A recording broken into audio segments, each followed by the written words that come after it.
জীৱনৰ প্ৰতিটো মুহূৰ্তই সংগ্ৰাম। জীৱনটো হ'ল আশা মৰীচিকা।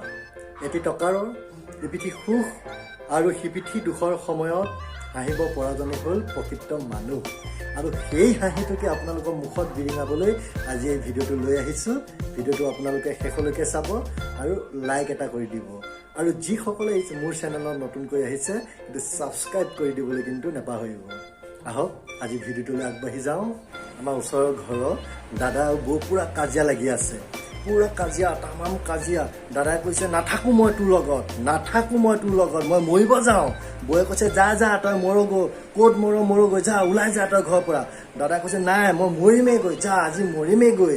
বৌয়ে কৈছে আৰে ক'ত মৰগৈ যা, কিন্তু তই ঘৰত নমৰিবি, যা ওলাই যা, ক'ত মৰগৈ। কৈছে মই মৰিমেই আজি যাওঁৱেই মই মৰিবলৈ। বৌয়ে কৈছে আৰে তেতিয়াৰ পৰা মৰিব যাওঁ বুলি কৈ কি বিচাৰি গৈছে, যাওক ওলাই যাওক মৰগৈ। মই যামেই, মই এতিয়াই মৰিব যাম। গোটেই ৰাস্তাটো এন্ধাৰ কাৰণেহে মই যোৱা নাই, এইটো টৰ্চটো বিচাৰি ফুৰিছোঁ, মোৰ টৰ্চটো ক'ত?